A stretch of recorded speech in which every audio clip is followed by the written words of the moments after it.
بسم اللہ الرحمن الرحیم۔ آج ہم بات کریں گے ہالوین پارٹی کے بارے میں۔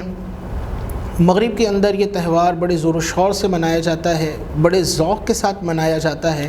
اور اس دن کو بھوتوں اور چڑیلوں کا دن کہا جاتا ہے۔ روحوں اور جنات کے لیے مختلف اقسام کے کھانے تیار کیے جاتے ہیں، تو کیا واقعی وہ جنات یا روحیں ان کھانوں کو کھا لیا کرتی ہیں؟ پاکستان میں ہائی سوسائٹی اور شوبز سے تعلق رکھنے والا مغرب زدہ طبقہ اس طرح کے تہواروں کو اپنے لیے باعث عزت کیوں سمجھتا ہے؟ اسلام اس طرح کی پارٹیز یا تہواروں کے بارے میں کیا تعلیم اور رہنمائی فراہم کرتا ہے؟ یہ تمام گفتگو انشاءاللہ اور یہ تمام باتیں آج کے ہم اس پروگرام میں جانیں گے۔ آپ سے گزارش ہے کہ اس معلومات کو خود حاصل کر کے دوسروں تک بھی منتقل کیجئے، ہمارے چینل کو سبسکرائب کر لیجئے، بیل آئیکن کو پریس کر لیجئے، انشاءاللہ آپ کو گھر بیٹھے بہت کچھ سیکھنے کا موقع ملے گا۔ تاریخ دانوں کے مطابق اس تہوار کا آغاز آئرلینڈ اور فرانس سے ہوا۔ آئرش باشندے یہ تصور رکھا کرتے تھے کہ سال کا اختتام اکتوبر میں ہو جاتا ہے، اور وہ اکتوبر کی آخری تاریخ یعنی 31 تاریخ کو سال کا آخری دن اور نومبر کی 1 تاریخ کو سال کا نیا دن تصور کیا کرتے تھے۔ مزید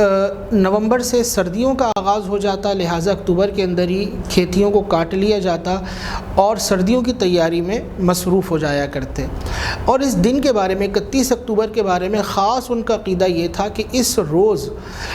مرحوم افراد، مر جانے والے افراد کی روحیں انسانوں کے ساتھ اپنا تعلق قائم کرتی ہیں،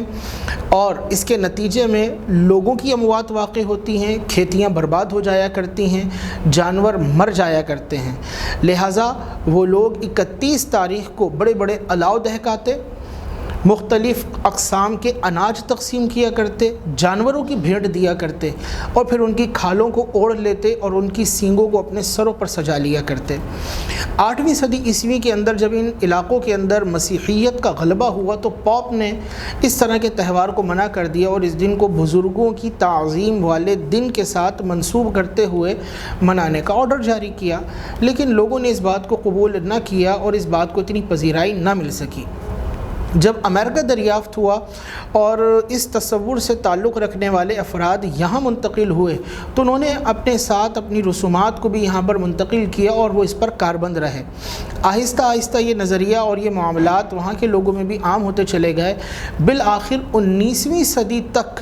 امریکہ کے اندر اس دن کو بڑے پیمانے پر منایا جانے لگا۔ لوگ طرح طرح کے روپ دھارن کرتے، مختلف قسم کے کھانے بناتے اور وہ روحوں کے لیے اور جنات کے لیے رکھا کرتے۔ کاروباری افراد نے جب اس چیزوں کو ملاحظہ کیا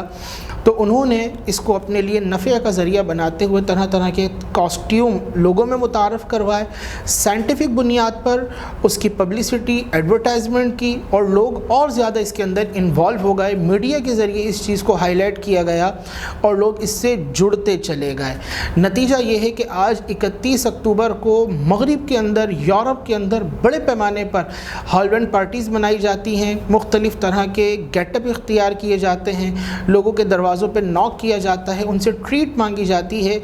یعنی وہ گیٹ اپ اختیار کر کے کہ گویا کہ یہ وہی کسی کی روح آئی ہے یا کوئی جن آیا ہے، اور وہ یہ کہتے ہیں کہ اگر آپ نے ہمیں ٹریٹ نہ دی تو ہم آپ کو تنگ کریں گے۔ تو گھر والے کینڈیز بنا کے رکھتے ہیں، مختلف کیکس اور اس طرح کی چیزیں ہوتی ہیں۔ یہ انہوں نے ایک اپنے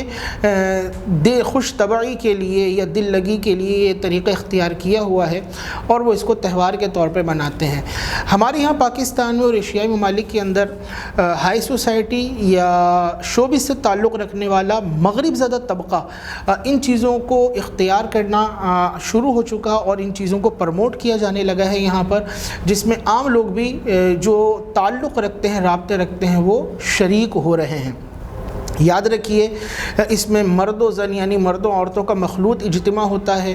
اور پردے کی وہاں کوئی پابندی نہیں ہوتی، شراب بھی وہاں پر پی جاتی ہے، اور بالخصوص کتے، بلی، بندروں کے گیٹ اپ اختیار کیے جاتے ہیں۔ ایک معزز شخص ہے، کوئی جادوگر کا، کوئی کسی روح کا، کوئی کسی بدروح کا، کوئی ڈریکولا کا، کوئی کسی ناگن کا، کوئی کسی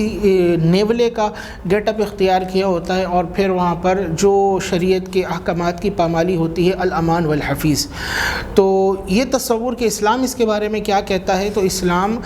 جائز تفریح سے منع نہیں کرتا، لیکن اس کے لیے حدود ہیں، قیود ہیں۔ اس طرح کے معاملات جو انسانیت سوز ہیں اور عام کامن سینس رکھنے والا فرد بھی اس کو پسند نہیں کر سکتا اور اس کو کبھی بھی قبول نہیں کر سکتا، تو اسلام ان چیزوں کی اجازت کس طرح دے گا کہ جو عین فطرت کے مطابق ہے، طبیعت سلیمہ کے مطابق اس کے احکامات ہیں۔ لہٰذا ہم گزارش کریں گے کہ اس طرح کے معاملات جب اس کی معلومات حاصل ہو جائے،